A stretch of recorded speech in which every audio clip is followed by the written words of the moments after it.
नमस्कार। आज हम भगवद गीता के जो 18 अध्याय हैं, उनके सार को समझने की एक कोशिश करेंगे। हाँ। हमारे पास हर अध्याय का ना बस एक वाक्य में सारांश है। हम्म। तो ये एक तरह से गीता की आत्मा को बस छूने का प्रयास है, बहुत ही संक्षिप्त रूप में। नमस्ते। हाँ, बिल्कुल। ये गीता के 18 योगों या कह लीजिए मार्गों का एक तेज लेकिन काफी गहरा अवलोकन होगा, है ना? हाँ। और हमारी कोशिश रहेगी कि इन संक्षिप्त सारांशों के जरिए हम उस पूरी यात्रा को महसूस कर सकें। अच्छा। मतलब अर्जुन के गहरे संशय से शुरू होकर फिर ज्ञान और आखिरकार वो जो समर्पण है वहां तक पहुंचने की। ये देखना दिलचस्प होगा कि ये सूत्र वाक्य कैसे एक बड़ी तस्वीर बनाते हैं। बिल्कुल। तो शुरुआत वहीं से करते हैं, जहां से गीता का संवाद असल में शुरू होता है। पहला अध्याय, अर्जुन विषाद योग।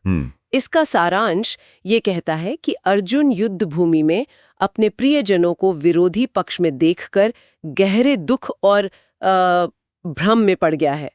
ये तो बहुत ही मानवीय शुरुआत है ना? हाँ हाँ, बिल्कुल मानवीय। एक महानायक का ऐसा द्वंद्व। सही। यही इस पहले अध्याय की खूबी है।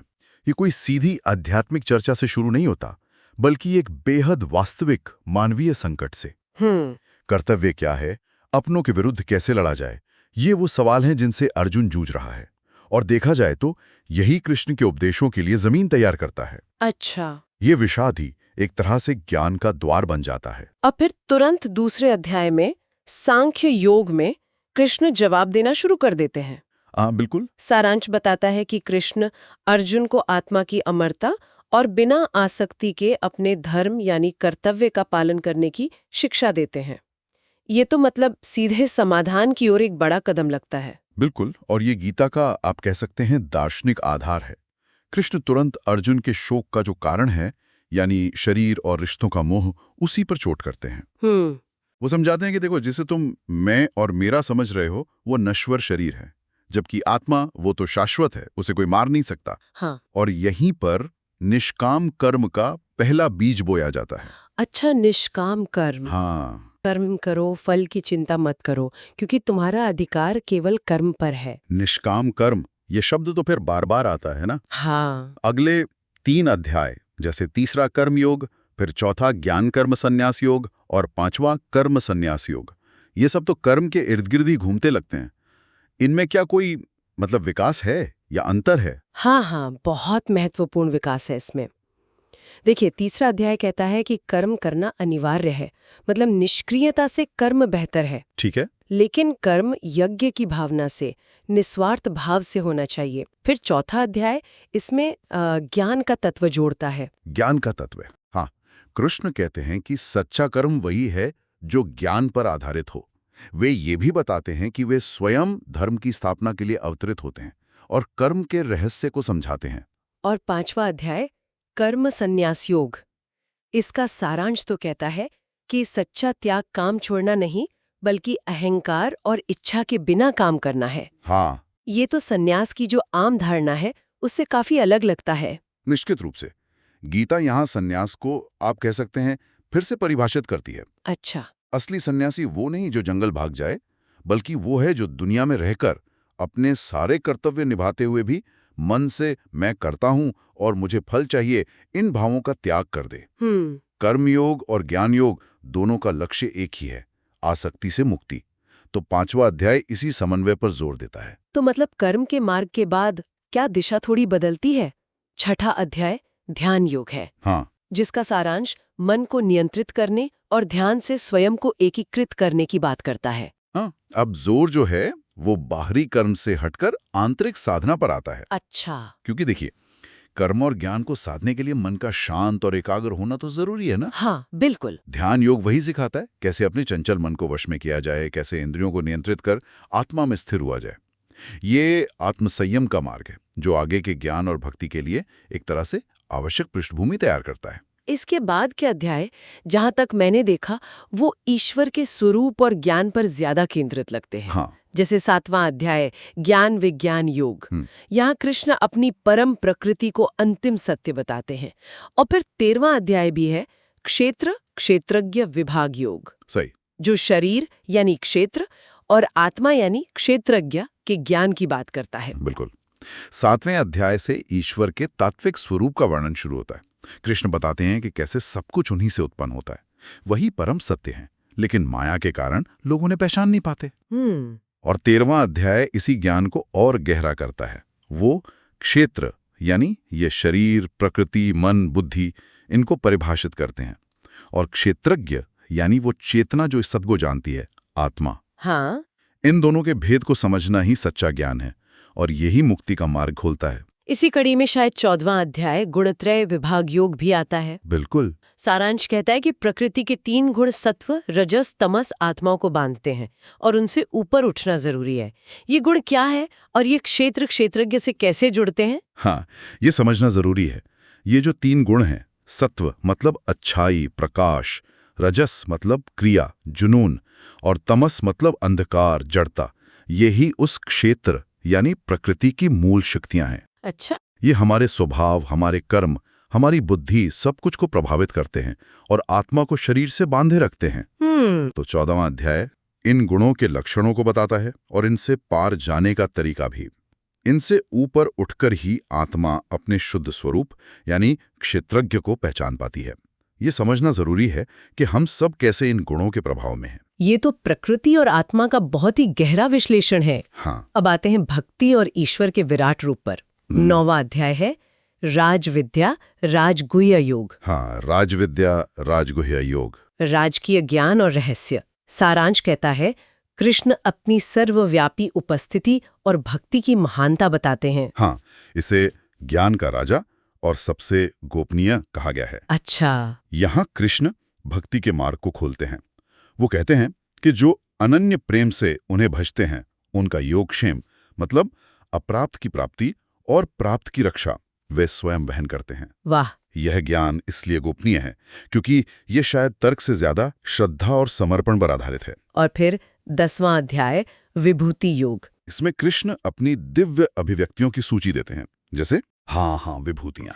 और फिर 11वां विश्वरूप दर्शन योग, जहां वे अर्जुन को अपना वो विराट विस्मयकारी रूप दिखाते हैं। बिल्कुल। ये तो अनुभव के स्तर की बातें लगती हैं, मतलब सिर्फ पढ़ने या सुनने की नहीं। बिल्कुल।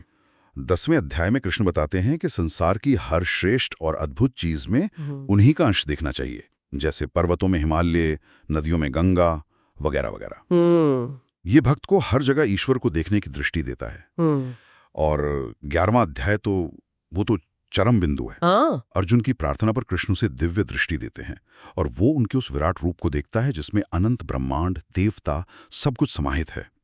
वो रूप तेजस्वी भी है और भयानक भी। बाप रे। हाँ, और ये अनुभव अर्जुन के सारे संशयों को जैसे भस्म कर देता है। इस विराट दर्शन के बाद तो अर्जुन की मनोदशा बिल्कुल बदल गई होगी। यकीनन। शायद इसीलिए 12वां अध्याय फिर भक्ति योग पर है, जिसका सारांश कहता है कि कृष्ण भक्ति को सर्वोच्च मार्ग बताते हैं। हाँ, ये एक स्वाभाविक अगला कदम लगता है। विराट रूप देखने के बाद अर्जुन पूछता है कि भाई साकार ईश्वर के भक्त श्रेष्ठ हैं या निराकार ब्रह्म के उपासक?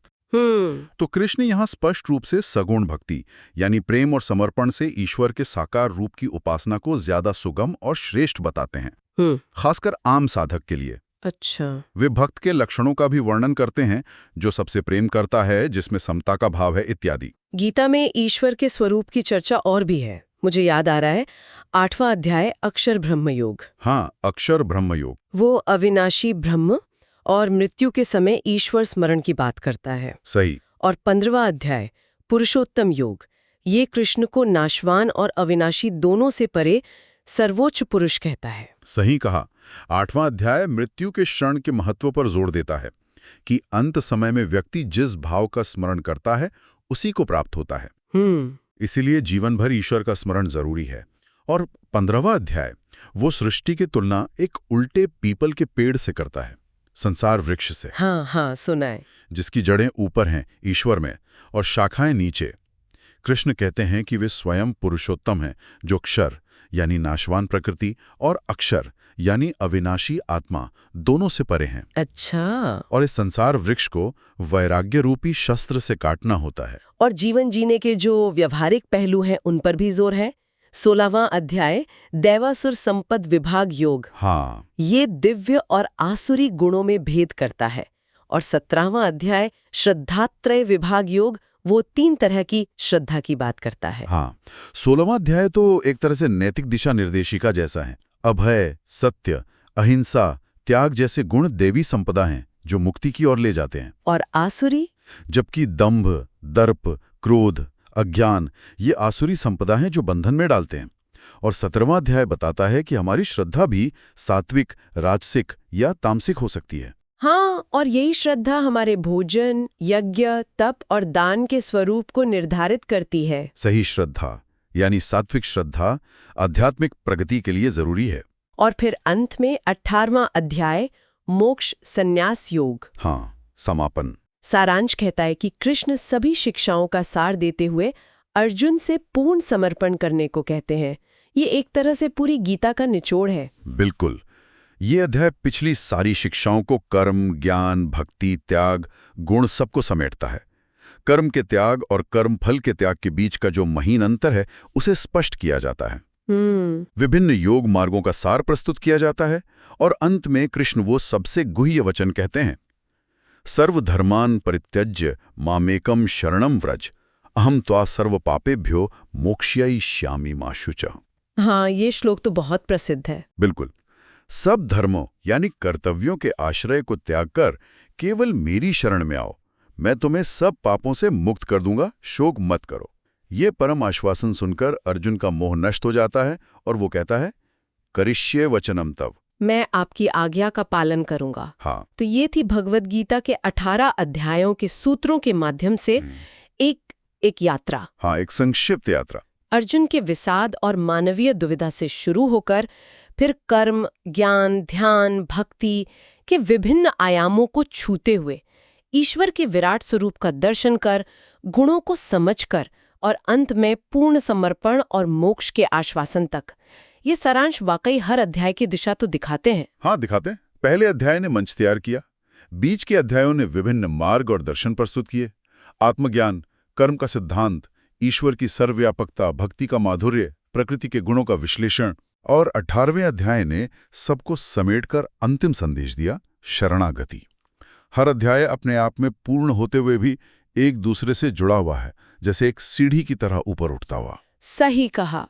जैसे कर्म योग बिना फल की इच्छा के कर्म करने को कहता है, ध्यान योग मन को साधने पर जोर देता है, भक्ति योग प्रेम और समर्पण का रास्ता दिखाता है, और ज्ञान योग विवेक और आत्मज्ञान पर। हाँ, ऐसा लगता है जैसे अलग अलग स्वभाव के लोगों के लिए अलग अलग रास्ते सुझाए गए हैं यहाँ पर। बिल्कुल। और शायद यही गीता की सुंदरता भी है, वो किसी एक रास्ते को ही एकमात्र सही नहीं कहती। हाँ, गुणत्रय विभाग योग हमें समझाता है कि हम सबके स्वभाव अलग क्यों हैं।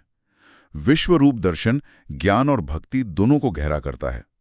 गीता विभिन्न प्रकृतियों और योग्यताओं के लोगों के लिए विभिन्न साधन प्रस्तुत करती है, पर लक्ष्य सबका एक ही है, मोह से मुक्ति और परमात्मा की प्राप्ति। ये वाकई एक संक्षिप्त लेकिन बहुत ही गहन यात्रा थी इन सारांशों के माध्यम से। जाहिर है हर अध्याय पर तो घंटों बात हो सकती है। हाँ, बिल्कुल। पर एक विचार जो मन में आता है वो ये कि क्योंकि इन 18 अलग अलग योगों या मार्गों को समझने के बाद क्या कोई एक मार्ग सचमुच दूसरों से श्रेष्ठ है, जैसा कि कभी-कभी कहा जाता है, या फिर ये सभी मार्ग जैसे अलग अलग नदियां अंततः एक ही सागर में मिलती हैं, वैसे ही अलग अलग स्वभाव और परिस्थितियों वाले साधकों को एक ही परम सत्य तक ले जाने वाले समान रूप से महत्वपूर्ण रास्ते हैं। हाँ, बिल्कुल यही। ये सवाल शायद आगे सोचने और खोजने लायक है।